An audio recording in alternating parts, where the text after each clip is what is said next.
Well, good evening, all. I'm speaking to you from a very sunny Burgundy. It's been a beautiful day today. Lovely blue sky and cool. Really marvelous sort of late summer, early autumn weather. And tonight we're going to talk a little bit about what's been going on during the 2023 season and various other topical points, mostly from Burgundy, but also from Champagne. So I have with me, at least not here, but also on the screen, Steve Pritchard. Steve, hi. Hi, everyone. Good afternoon, morning, and evening, depending on where you are. Yeah. So Steve has joined the contributors to JMIB to talk about Champagne. I've been following his writing in various places for a while. He has a real job apart from talking about Champagne. But I really like the way that he talks about Champagne, the way he understands it. Comes from a much more technical background than I do. And he always seems to get inside the wines and not only can describe how they taste, but understands how they got there. Is that fair, do you think, Steve? High expectations, Jasper, but yes, that's what I like to do, is just to understand the wizard behind the curtain. Absolutely. Great. You're also sometimes a bit more severe than me when you don't like the wines. So you're going to see some low scores on the 100-point scale if you follow Steve's reports.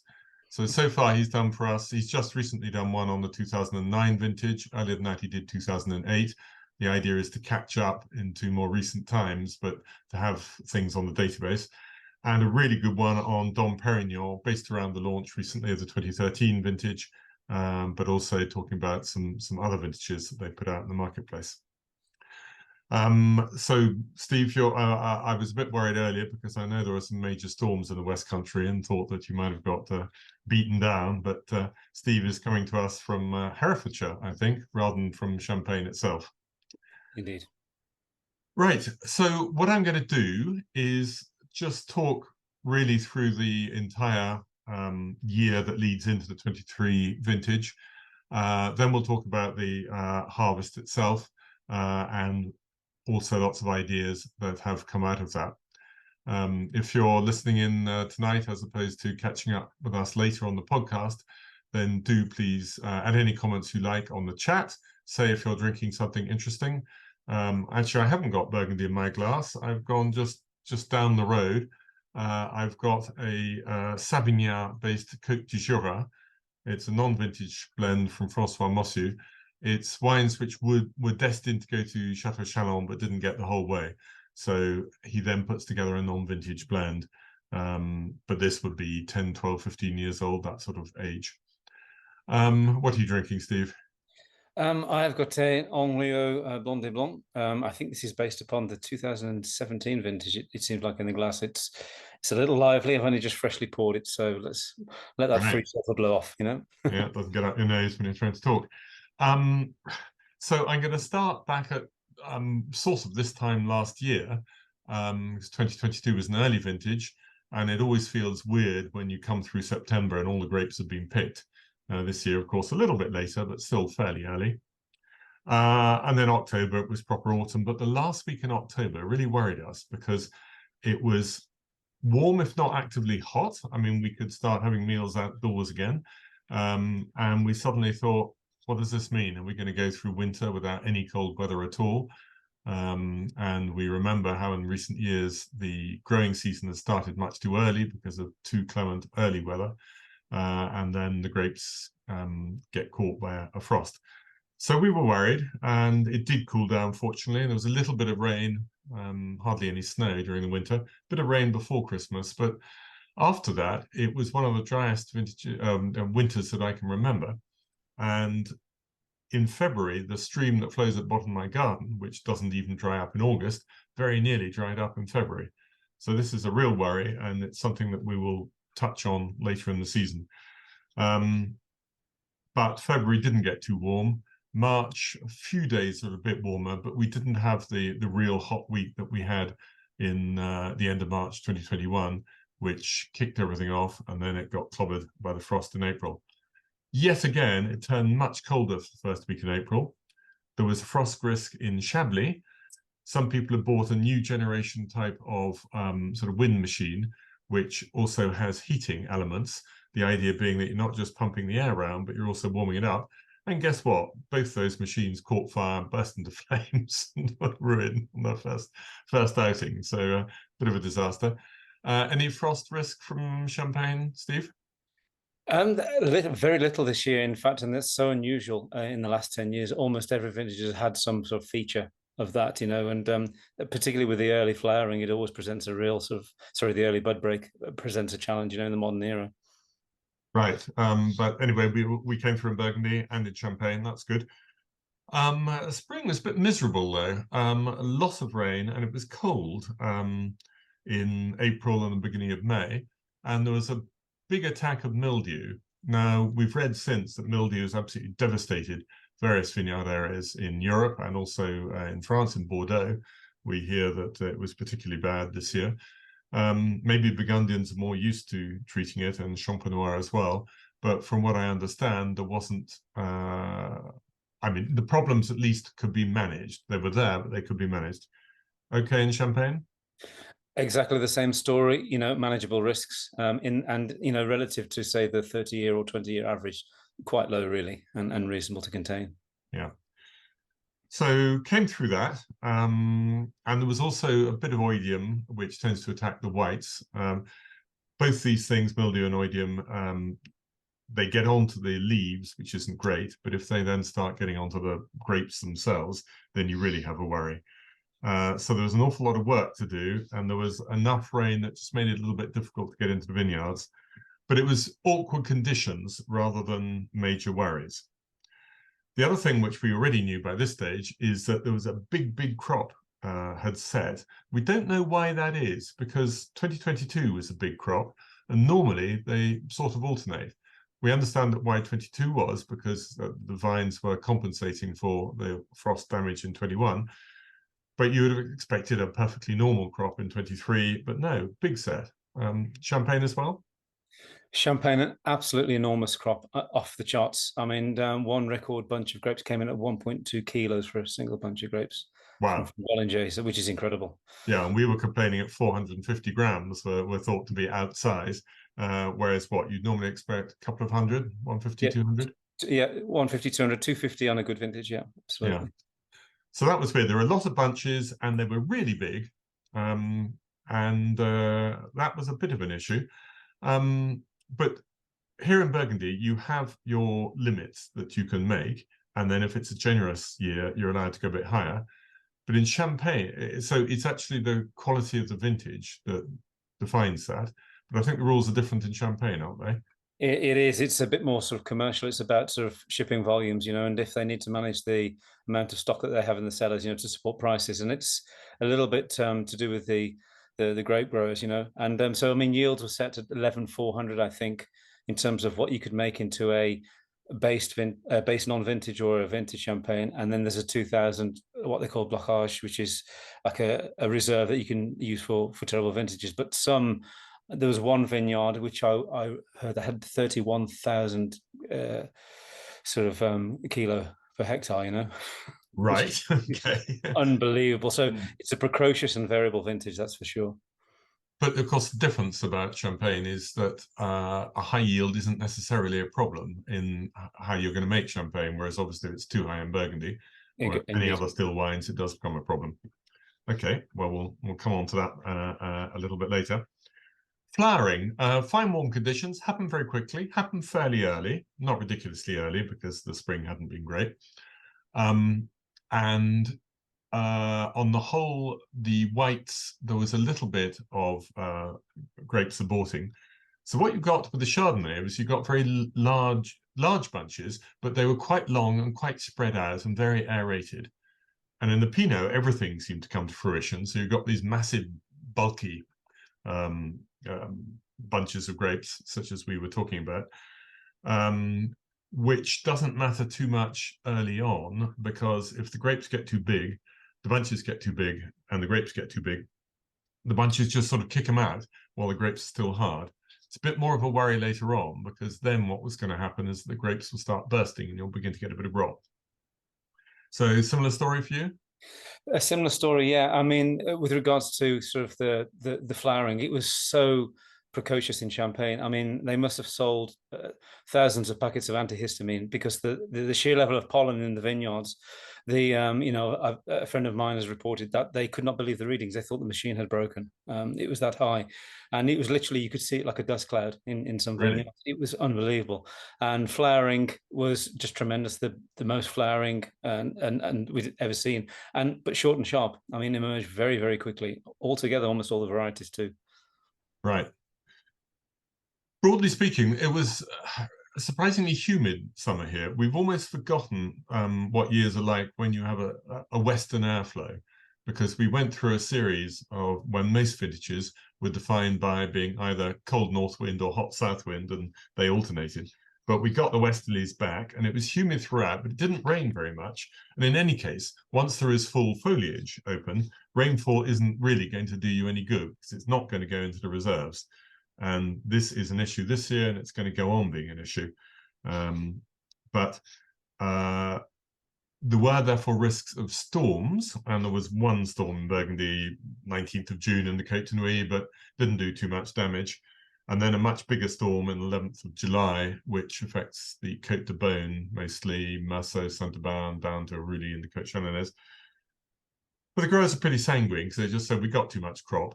The serious ones were thinning their crop around this time, even if they don't normally do a green harvest. It was just necessary. And the hail took off a little bit more, but everybody knew they were still going to end up with a decent sized crop. So no real disaster from that. Anything different, Champagne, or? A similar story, a case of almost a boring summer. A lot of grey days, bursts of sunshine. June was quite warm. But July and August, very similar to the UK, in fact. When's the summer coming back? And then, of course, it returned right at the end of August, and enforced a very brief period of veraison and ripening, literally super quick in a matter of days. Yeah. And you can, in a way, with the rain as well. We have so much rain in Champagne, sort of last year, that there was no water stress at all. Even those hot periods, I mean, the vines were able to continue sort of growing and producing the grapes. Yes, August you mentioned, but August began. It was really cold. I mean, we were wandering around with thick sweaters on and thinking about, can we possibly have a fire in the evenings? That was about the first 10 days of August. Then it changed, it warmed up steadily, and there was one real burst of heat in late-ish August, which did do some damage. I want to come on to this in more detail, but some of the grapes got a little bit scorched. There was a bit of rot as well, but it then dried on the vine and didn't become a real problem, though you would need to be careful at the harvest time, because it wasn't all that easy to see it, because it was just dried and shriveled sort of in the middle of the bunch somewhere. You just had to make sure you caught that and didn't let it get into the vats. And then so originally people had been saying 100 days from flowering, probably around September the 15th. Côte de Beaune, maybe September 10th. Chablis between 15th and 20th. But then, because the summer had not got too hot and there was no blockage, the vines never shut down, then people were beginning to advance the dates. And it now began to seem as if late August would be the starting point. And then suddenly the hot weather came back, and from the last couple of days of August through the first 10 days of September, every single day was identical. The temperatures were the very low 30s, which is hot for that time of year. It was sunny all day long, really not a cloud in the sky, and it definitely finished off the ripening. I think our veraison in red was much more variable than yours, from the sound of it, Steve. There was even Ludovine at the Hospice de Beaune showed me a bunch of grapes. She said this bunch of grapes is the season in one, because there was just a tiny bit of rot that needed cutting out. There were some grapes that had got scorched. There were some which hadn't even turned color when the rest were ready to be picked. And then there were some healthy ripe grapes. So the Chardonnay, I think, was much more even than the Pinot Noir. Same for you? So exactly the same, and Chardonnay, being thicker skinned, is more resistant to botrytis anyway. But the grape bunches were so big, you have so many grapes in the center of the bunch. The problem is when the grapes start growing, they squash the grapes in the middle, and of course that does promote rot. So, which is why it's a tale of two halves again. Chardonnays were almost uniformly excellent, good to very good to excellent, whereas the Pinot Noirs and Meuniers really needed sorting, Yes. and control at the winery. Yes. And when we get to there, it was actually quite interesting experience. But first of all, the picking dates. The first people began on Monday, 28th of August, and they weren't always just the people who are famous for picking really, really early, sort of Arnaud Ants of this world, or Jean-Marc Roulet's.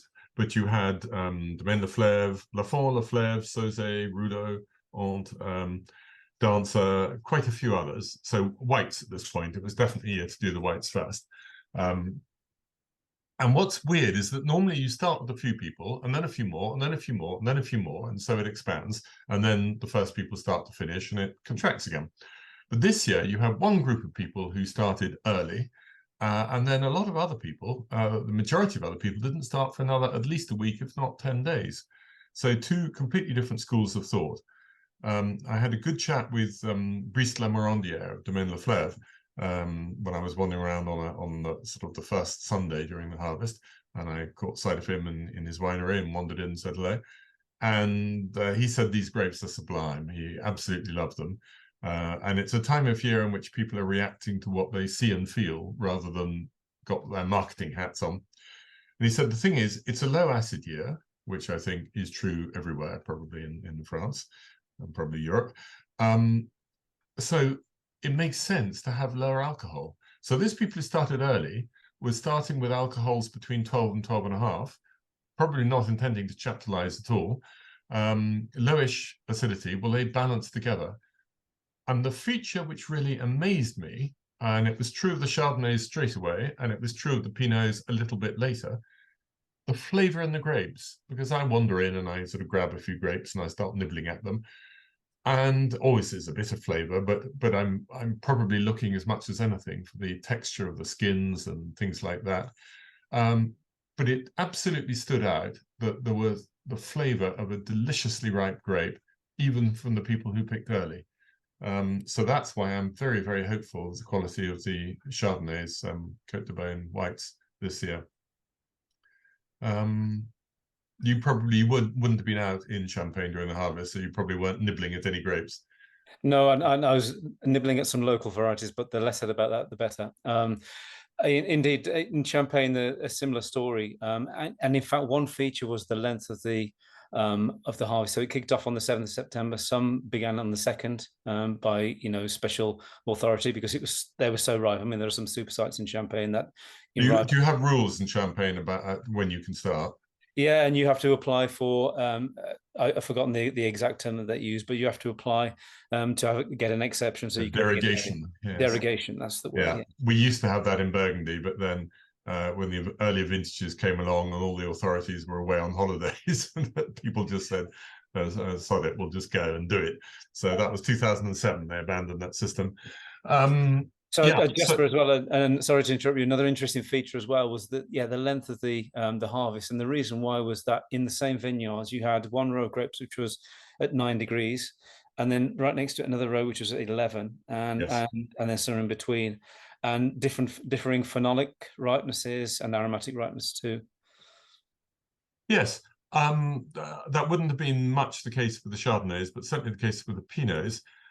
I wonder if this matters, because you've got two theories. One theory is that everything should be optimum, and the other theory is that the whole population is what makes something interesting. It's certainly going to be a year in which you're going to see the DNA of the year, and I just do have a positive feeling. So we have a question on the chat. I read that grapes picked from 13th September onwards might be compromised due to the rain from 12th September. I don't think so, not very much. Partly because the ground was so dry after this summer that everything, the water came in, it just disappeared down into the soil, wasn't really picked up by the grapes. It wouldn't have been much fun to do the actual picking on the rain, but what tended to happen, it wasn't a day of steady rain, it was a short, sharp shock, a storm, sometimes a bit violent. There was some hail, but in neighboring villages, but not actually in the vineyard areas, which is really comforting. But in Dijon, there was some, in the back villages of the Valley of the Ouche, there was some, but not in the vineyards. And I don't think the rain will have done either any good, because it's not one of those things where the rain comes and sort of swells grapes which have got a bit dried out, nor is it one where it really damaged. So I think probably one would have wanted to have done most of the picking before then, but it's not going to be a serious inconvenience. I mean, we'll find out later on when we taste the wines. It's ridiculous in a way to be pronouncing at this early stage. So yes, so the reds started getting picked a week later. So from, let's say, around about the 5th, 6th, 7th of September for the early people, or around the let's just see if I can get get those dates in order. So for example, at the Hospice de Beaune, they picked the whites from Wednesday the 6th through to the Sunday. So that's 6th, 7th, 8th, 9th, 10th, and the reds from Monday the 11th, but very quickly after that. In 2022, people stopped and started and stopped and started and waited for things to ripen. In 2023, you may have had one view or another view of the right date to start. But once you started, there's no question. You could just go straight through and quickly. And it seemed to be reasonably unproblematic from most people I visited. And I love to do this, go and see what the grapes are like actually during the harvest, go and join in the sorting tables so you really can see, because it's not just a question of what the bunch looks like from the outside. You've got to scrape off a few grapes which aren't particularly good, and then you might find something nasty inside. But the feature which is going to be critical for the reds is that there was so much volume in the Pinot Noirs for most people, not everybody, but most people, that they had no question about throwing anything away. Anything even vaguely doubtful, throw it away, throw it away, throw it away. And that, whether it's not ripe, whether it's cooked, whether it's got a bit of rot, anything like that, you can just throw it out. So people were ending up with grapes that they were really happy with, still a decent volume, and not worried about picking up a bunch and just removing this grape here and that grape there, because anything that was doubtful could be thrown away. So somebody said to me, overall, the 2023 Pinots were probably quite a bit less good than in 2022, but the ones that we've kept for the wine probably are as good. Degrees will be lower. This will be a juicier, fruitier vintage, less concentrated, a little bit less sort of solar in style. Possibly some people who left it a bit late might have got a little bit riper. And we did see, I think, a definite difference in ripeness depending on exactly where you are. So this year, again, reinforces the message which I've been putting over for recent vintages, that Pommard is getting into a good place with global warming, and Volnay is a bit more doubtful. And I think there were, on the whole, slightly higher sugar levels in Volnay. And maybe I'm just thinking aloud what I know that I want, but I really want a vintage with juicy fruit and lower alcohol, and if it's less concentrated, I don't care. I think that's what the market needs after 18, 19, 20, 22. Any thoughts on the champagne end, Steve? Yeah, similar thoughts. You know, we look for succulence is the word that I tend to overuse these days, and that's the fleshier aspect of grapes. You know, that juiciness. I think we've done ripe, mature aromatics. In terms of 2023, you know, Burgundy and Champagne always seem to be echoes of each other, and it was an oceanic vintage, of course, but without the acidity. Normally, with the westerly winds, you would expect slightly cooler evenings during veraison and preserved acidity. That was not the case because of that late burst of heat. So it's an interesting one. It's an unusual one, and it stands on its own, I think, in the 21st century in terms of style. Yes, I'm going to say that the Reds could be a parallel with 2017, a big crop that we were slightly not suspicious of, but we felt probably wasn't going to be a great vintage because of the size of the crop. But now we're thinking just how much we enjoy drinking these wines. So I think 2023 is going to be like that. And I know all the merchants really puffed up 2021 as back to a classic vintage. but it wasn't a classic insofar as it was such a difficult year to make, and indeed there's very little of it. But 2023, I think, is going to be something of real interest in red. In whites, the vintage which it reminded me of goes back much further, is 1992. So it's going to be riper than 92 probably was, but why I liked 92 at the time, and something that occasionally is hard for people to grasp, is that when I'm tasting a young wine, my brain takes me back to what other vintages were like at exactly the same period. And then, of course, we know how they developed. But I do remember in my sort of opening en primeur sales of 1992, I said, I can't promise you this is a great vintage, but I can promise you it's delicious and will stay delicious. And that's how I feel about 2023 whites. It's possible that they will grow into what we think of as a great vintage, but they're certainly going to be absolutely scrumptious. I haven't yet chatted to people down in the Mâconnais, where there was a bit more hail actually, or up in Chablis, but I have no reason to think that there is anything significantly different there. So we will wait and see. Lessons to be learned from the vintage. I'm going to pull out one thing, which is to do with viticulture. There are still people out there who are going through and de-leafing. They say, well, only on the sort of the north-facing side, if their rows run in such a way that they have a south side and a north side, where the direct sunlight doesn't get on them. It still does a bit. But even if people didn't de-leaf at all, which is my preference, there was some scalding of the grapes, where they get scorched effectively, rather than, they don't go wrinkly. If it's altogether too hot, they can wrinkle. The French call flétrie. But this is échaudage, or scalding, really. And even in vineyards which hadn't been de-leafed, there was definitely some on the south side and even some on the north side. And I think this may be to do with the fact that with climate change, and possibly because the rootstocks, especially the 161-49, which I've been speaking about the last couple of years, I think the general foliage is less and less effective than it used to be. And certainly I went for a walk in the woods today, and it's a walk where normally I would be in the shade almost all the time. And it's no longer the case. A lot of trees have died. I thought someone was out to get me, because about just a minute after I walked past a stand of fir trees, which were really obviously suffering, one of them crashed to the ground across the path behind me. So, oops, it missed, but even so, slightly worrying. But there are a lot of dead trees, and there are loads of others where the leaves are both fewer and much smaller than they used to be. And this is really an effect of how the foliage and the plants, which were happy here in Burgundy, are fighting with warmth and years of drought. So I think this could be affecting the vines to some extent. Any thoughts on that, Steve? Yeah, it's an interesting one. You know, if you look at the age of the vines now, you get a lot of vines, you know, and grows like the Beauce 60, 70, 80-year-old vines. These were clonal varieties as well that were suited to early flowering to get them sort of the grapes ripe and harvested before that dangerous sort of late September weather. Now, of course, we've gone to the opposite end of the spectrum, and of course, the ripening, the bud break and flowering is earlier and earlier, and putting them into the frost and the extreme weather zone.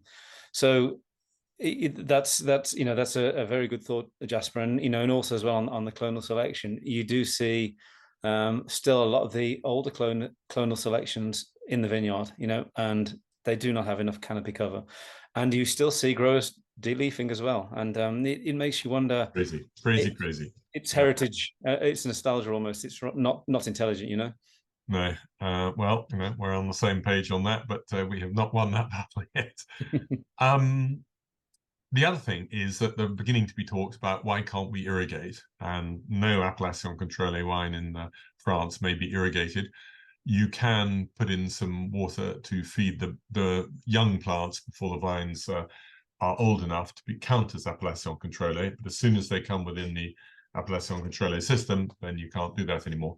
So there are squeals and shouts and gnashings of teeth and demands that it should be allowed, but where's that water going to come from? We don't have the water. This year, for the first time, two of the villages, Merceau and Montley, the villages themselves ran out of water. And it didn't affect the population in the end because they were able to replenish the local supplies by bringing it in from elsewhere. But we don't have the Andes sitting up above us to give us sort of snow melt in the spring. We just don't have any spare water supplies that can be used. So I seriously hope that it won't be allowed in Burgundy. There's even talk, one grower said to me, because we were thinking of just getting a little tank so that we can get the runoff to water the garden, because every year now we get told we can't water at all from the very early summer. We're thinking of getting a little tank so we could get the runoff from the roof, but there's a view that that may be taxed in future, because again, anything you're taking off your roofs is not going down into the soil and then in due course into the water table, the lovely nappe phréatique in French. So those are the things to think about here. Climate change has not gone away, and though people are mostly being very intelligent in their viticulture and their approach to how they're going to respond, this battle isn't won yet. And I won't get into the politics of whether politicians are doing enough about it, but we'll leave that to everybody's personal opinions. Anthony's just asked, was copper sulfur spray usage elevated for the average producer? I tend nowadays, mostly the people who I go and see, they tend to be on the organic and biodynamic side, and they are really working to limit this. So probably not, but I expect you've got some good old boys who are heaving it out early on. What's happening in Champagne? Are people trying to do better in that respect? They are, they're going biodynamic. They're trying to use sympathetic sort of methods, and and also to build synergies between sort of grower and grand marks. I think the one thing we always forget is that Burgundy, literally, a grower is almost always the producer, and whereas in Champagne that's not the case. And you see a lot of grand marks now entering into true partnerships, to manage the way the viticulture is handled. So there's less and less of that happening. Having said that, like you, there's always a guy with a huge tanker, sort of at the edge of the Grand Cru, and just gets away with it, Yeah. Yes. Well, there are always a few who will cheat. So that's pretty much the harvest. The only thing to say that it was really hot for harvesting, and so most people started at dawn and finished at lunchtime. And I know that there were some fatalities, not in Burgundy, but there were some fatalities of people who probably were being asked to pick through the day, who just keeled over and didn't make it. So one hopes to have a sympathetic boss who understands the issue and doesn't try and force people to do what's not possible. What are you expecting? So I've talked a little bit about what the Burgundy is going to taste like. Do you think it might be a vintage year for Champagne? Definitely, it's not going to be one of the super vintages like 2019 for sure. Then we look back to 12 and 13. I think it's going to be somewhere very good, but below that excellent level. And some people have drawn parallels to 2004. I think particularly because of the volume. Although 2004 was precocious because of 2003 effect. Virtually no grapes on the vine, carbohydrates stored in the roots over winter. So I can see the parallels, but I think stylistically it's more modern than 2004. But there's no doubt that for a Chardonnay it's going to be a superb vintage. People sometimes do Blanc de Blanc vintages, but not regular vintages. Right, exactly. And and when they do the blends, which tend to be intrinsically superior than the single sort of varietal sort of releases, it's going to be a lot of selection going on. And you look to the biodynamic guys of Louis Roederer, growers, Pierre Peter in Menil. I mean, he will no doubt produce some excellent wines this year, which I look forward to tasting. So yeah, it's literally a Chardonnay vintage, as many of them are when you get marginal weather conditions. But Pinot Noir and Meunier, some success with selection. So what we're hoping is that Steve will be out in Champagne in the spring, and we'll taste what they call the vin clair, the still wines, the vintage, and we'll do us a little report on that for the website. Indeed. So just in case anybody's listening in, either live now or later on as a podcast, and you don't subscribe to our Jasper Morris Inside Burgundy website, then please do. It'll cost you £95 a year, but I think you'll get really good value for that. You'll get all my Burgundy reports. You'll get Steve's reports on Champagne, and we're going to build other contributors from outside Burgundy, but working with Burgundy grapes. We're not going to try and be a platform to do everything. And I'm thrilled to say that we now have Jane Skilton on board to talk to us from New Zealand, and she will be publishing her very first report for us next week, when it's going to be a review of the 23 vintage in New Zealand, which is obviously 6 months earlier than it is in France, with at the same time a guide to all the regions. So if you're a bit hazy on who's doing what where in New Zealand, then that will be a good one to look at. So anyway, www.insideburgundy.com. Please do join us if you don't already. John just wants to know about the Osby de Beaune performance. Ludovine began thinking the whites would be very good and not at all sure about the reds, but by the time she got her growers to the guys working the vineyards to be very, very strong on deselecting before the bunches even came back to the winery. What I saw in the winery looked really good, and when I called in on her about a week ago, just coming into the vat house with the fermenting tanks, just the smell was wonderful. So she's really happy now. So all that will come to fruition on the third Sunday in November, when the harvest will be sold at the famous Osby de Beaune wine auction. And it won't be a bigger crop overall than 2022, but it will be quite sizable. And it actually brings me onto the market, because it'll be interesting to see, first of all, this year, what price people come out with their 2022s, and next year with the 2023s. But before we do that, let's have a talk about the secondary market, because so often you see somebody saying Bordeaux price is ridiculous, Burgundy prices are ridiculous, this or that. And what they're looking at is some website which has got the current secondary market prices. And in fact, they aren't necessarily even then realistic, because they're the price at which something hasn't sold rather than the price at which things did sell. And they can be a complete distortion from the price that the wine originally left the producer.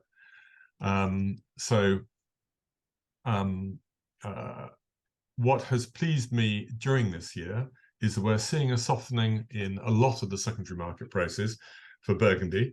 Not all of them. A few absolute bluer than blue chips seem to have held up, but many other things, they're not collapsing, but they have definitely softened. And this is a great idea. And whenever I'm around in various parts of the world talking to collectors about Burgundy, I'm trying to persuade them not to pay prices which bear no relation to the price at which it left the vineyard. Richard has just asked, planning to have anyone in the US, and indeed I am, and discussing with somebody at the moment, Australia as well. So we will in due course, but I'm in no hurry. It's as and when the right person comes to us, and we don't particularly want to recycle sort of people who are already very well established. We want to try to create some new voices, but we will in due course over the next couple of years cover all the major Pinot and Chardonnay parts of the world. So, Steve, back to you. Champagne, can you see what's happening in the secondary market? Is it as obvious as Burgundy, or is it a little harder to pin down? I think we're probably maybe 5 years behind the Burgundy curve. I think what is apparent is that, you know, the emphasis on small site, as you have in Burgundy, is now coming to the fore. You're getting some of these super growers, you know, who produce 300 or 400 wines of a small plot that sell for thousands, you know, and so those are starting to hit the market. We saw a real bounce in 2021 into 2022. 2021 was a very, very short crop because of the COVID logistic issues, you know, not just with getting bottles out the door, but with packaging and all those other things. There was little champagne on the market. So that encouraged a little bit of a mini bubble post-COVID. That's probably holding steady this year, not seeing the same increases as we once did. But, you know, champagne is a slightly different dynamic to Burgundy. It tends to get drunk sooner and more often. You know, there's a lot of nightclubs where they love to spread around like a fire hose, you know. Quite. Well, there are certain champagne brands designed for that. Indeed. Indeed, and so you probably will always see the fact that the consumption of stock on the free market supports prices. I think another interesting dynamic, though, what we see is that there's a lot of UK agents for champagne who really price at the top of the market now, and many merchants can go and buy it from the grey market in France cheaper. I mean, that's the reality, which is a slightly absurd notion, So the champagne houses don't set the price in other markets. But I think there's always been a tradition, I think, with the champagne houses that they sell much more cheaply in France than they do elsewhere. So it may be that the French sources from which you can buy it were able to get it from the champagne house at a much cheaper price. I think that's true. And in fact, some prestige cuvées are actually more expensive in France than the UK, which is a slight oddment of the market. But you're generally correct. And I think it's the amount of links in the supply chain.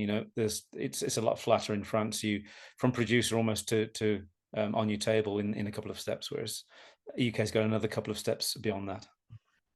So I think there's just been the new vintage release of Salon, is it? It's just come out very, very much higher than before. So that's a producer increase rather than a secondary market increase, but presumably because they feel that the market will take it.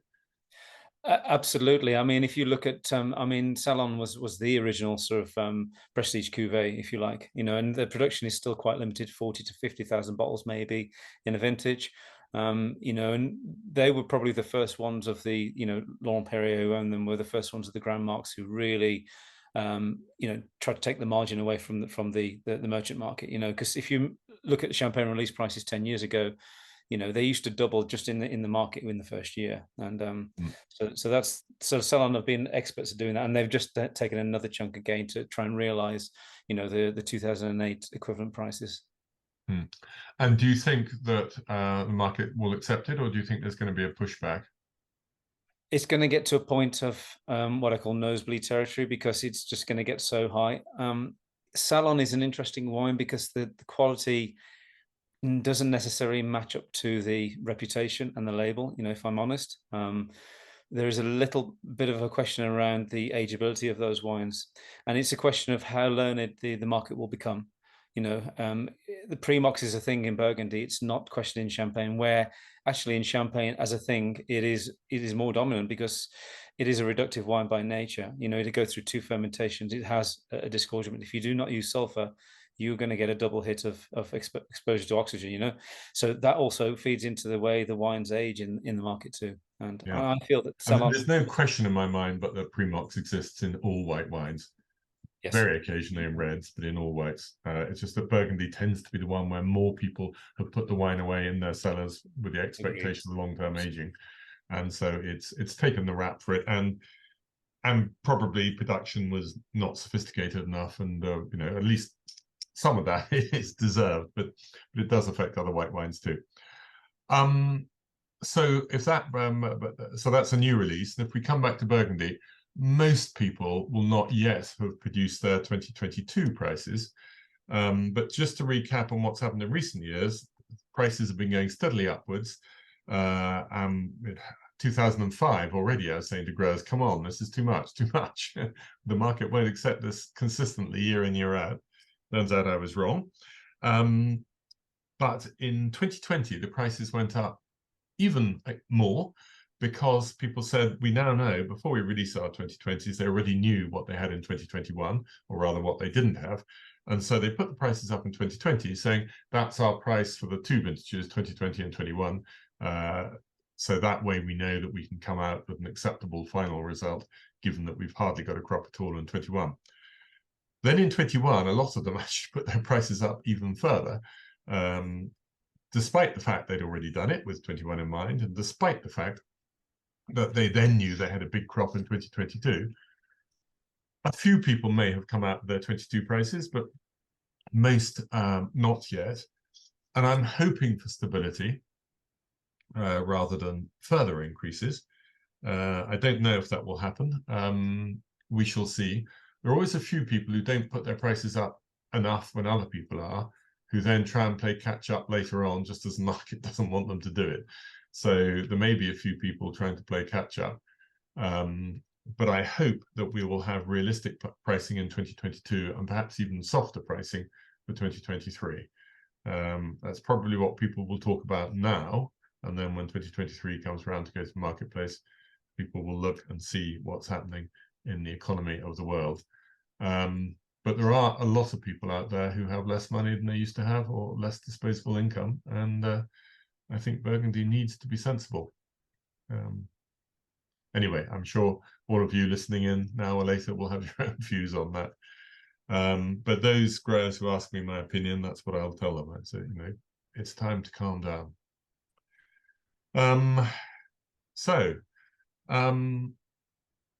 On from the market, for Burgundy, the 22s will probably be sold. Most merchants will make their main offers in January.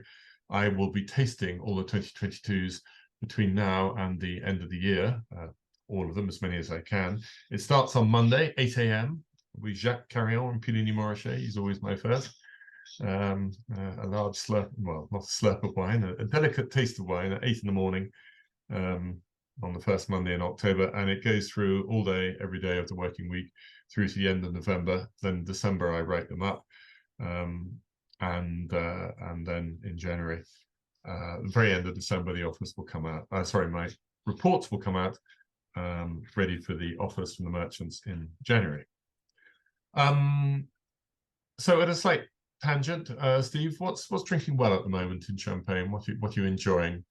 No, I think Chardonnay is from the 2013 vintage. It's a vintage, you know, which was old-fashioned. I think I intimated this on the Dom Perrin article, in that it's, you know, the harvest went through to October, which is very, very unusual. But there was no weather stress, no risk of rot. So you got you know, more than 100 days of hang time, which is very unusual in the modern era for Champagne. Now it's closer to 90, 95 is the average. So yeah, Chardonnay. So Louis Roederer Blanc de Blanc is very, very good at the moment. Anything by Louis Roederer is very good at the moment, but let's not digress onto that one. I think there's an interesting feature of the market which is starting to come to us, and it's making for interesting drinking. Maybe not the best drinking, but the transparency behind the non-vintage cuvées. So, for example, Lanson have now also gone to the, you know, like Louis Roederer have gone with their collection and numbered their cuvées, and so that's providing some, you know, bargain taste experiences relative to the Champagne normal pricing as well. So, you know, on that note, you know, Roederer Collection is another excellent wine. Charles Heidsieck is going through a little bit of a middling patch with their non-vintage. They've changed the way. So I used to be warm to that, but yeah, 13 Chardonnays. I would say 2018s, if you can see those starting to come into bottle as well. Very easy. Of course, the growers put their vintages out way earlier than the absolutely, yeah. Absolutely. Good. So I'm sure you're never without a glass of champagne in your hand. I don't only drink Burgundy. That's the most thing. We're very lucky in Beaune in that we have an extremely good retail shop, CPH, who have one branch in Burgundy and one branch in Champagne, but I can get loads of grower champagne there for a very respectable price markup. So I go and I buy a wide range, because I find with the grower champagnes that if you stick to one for too long, you get bored by it. Whereas with a Grand Marque, you can say, well, I always like Roederer or Tatin or whatever marque it is, and that works. But with the grower champagnes, I find I need to vary them.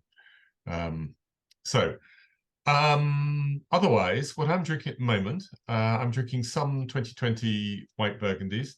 I'm very happy to drink 2017s now. I think 18s will get better. It's a vintage that most people don't like it as much as I think there is potential there, and other people don't like it so much. 16s, good time to drink them, because I don't think they're intrinsically well enough balanced to be great for the longer terms.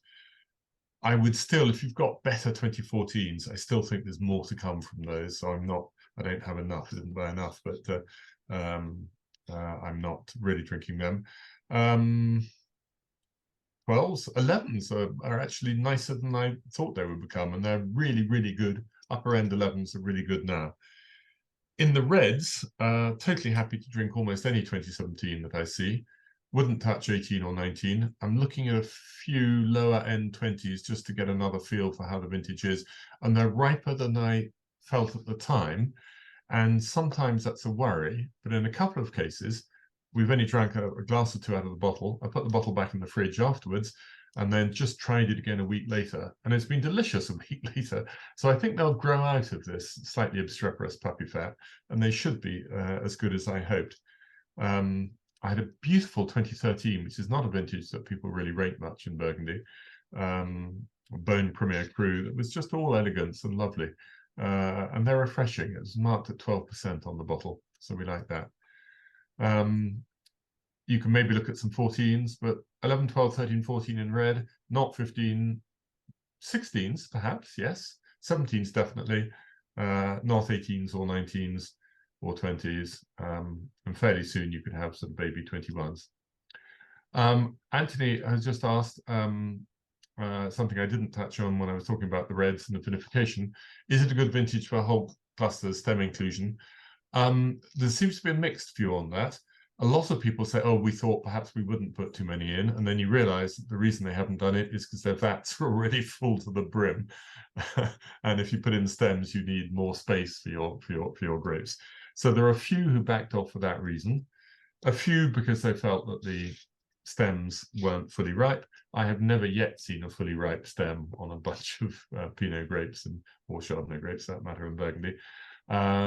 But other people who do enjoy their stems went ahead with a full view. I think it'll work fine.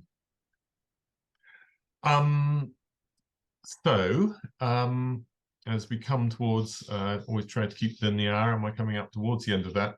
If you've been listening in and you have a question you'd like to ask, then please put it on the chat or even on the Q&A, but might as well do it on the chat. It's easier for me to see in one field of vision. And we'll cover that in the next 3 or 4 minutes. I've told you about a couple of things coming up. The fact that I will be really head down sniffing away at those 2022s. Jane Skelton will be doing her first report. And then I think Steve and I, and perhaps Jane, and perhaps somebody else, will come back and we will do a Zoom in early December. I will talk about how I think the 22s are progressing, and we will do some sort of Christmas ideas, festivities. Steve, I hope, will produce some ideas of really good champagnes to drink for Christmas. And I might pull a few rabbits out of hats for Burgundy things. So that's what's going to keep us amused in between. I have nearly finished doing, and I will finish doing, as I got a series of reports up my sleeve, which I will hope to dribble out during the period of October and November, when I won't have time to write any new reports, because I will be head down, as I say, in the barrels of 22s. What have you got something coming up for us, Steve? So I'm going to touch on 10 and 11 vintages. All those will be actually brief reports. They weren't super vintages for champagne, but we've also got Magnum versus bottle article just to show the splendidness of reductive winemaking and reductive formats. Just as a query, you said earlier on that you thought that Champagne and Burgundy tended to follow each other in sort of vintage characteristics, but in how we rate vintages, on the whole, not, because 08 and 13 are, on the whole, slightly rather difficult years in Burgundy, and yet they've turned out really well in Champagne. Yeah, and that's stylistic, in terms of the vinification method. Burgundy is a single ferment. In the bottle it goes, with a bit of oak. If I can be, sorry to be simplistic, Jasper, I don't want to devalue you, but Champagne requires a different set of raw materials. It needs to have a amount of dry extract, long hang time, and acidity as well. So yes, yeah, while the conditions, but the later vintages can do better. Yes, yeah, exactly. Yeah. But you've just been very positive about 09, which of course is the antithesis of that. Yeah, so you've got two directions you can go in. Absolutely, and I think the myth is that you can only make champagne in high acid vintages, and the important thing about champagne and balance is aromatic sort of ripeness and maturity, but also as well pH, rather than acidity. I think yes. The myth that acidity is everything in terms of ageability and flavor is wrong. pH is far more important, and pH was good in 09, and that translates into the wines. Yeah. It's actually in 2023, some people have got low acid in terms of total acidity, but also low pH. which is theoretically is a bit weird, but you're the scientist, not me. I can say it never happened in medieval times, but that's about it. Just a little question from Diane. In fact, now I'm tasting sometimes in Champagne some sort of 100% Pinot Blancs. I don't suppose anybody's growing any Aligoté, because Dinah has just asked, is Aligoté really here to stay? Just spent 6 weeks in Burgundy. It's the word on everybody's lips. And yes, I think it is here to stay. I'm just loving it.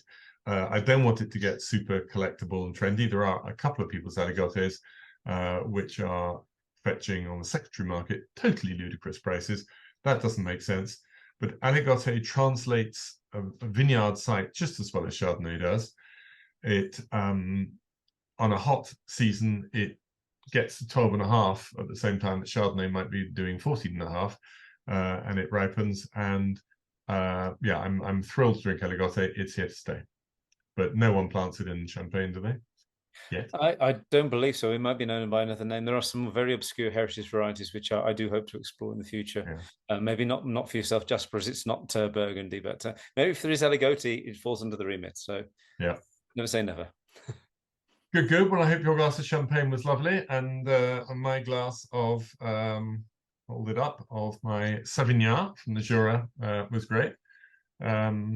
I shall have to go and actually go and do a bit of tasting of Chardonnay and Pinot from the Jura if I ever have time enough to do all the things I want to do. Thank you all for listening in now. Thank you, everybody, also subsequently who catches up on the podcast. Stay with us on future occasions, and do please subscribe to get what I can say about Burgundy, Steve's wisdom on Champagne, and our other future external contributors. So thanks, Steve. Thank you all, and see you again soon.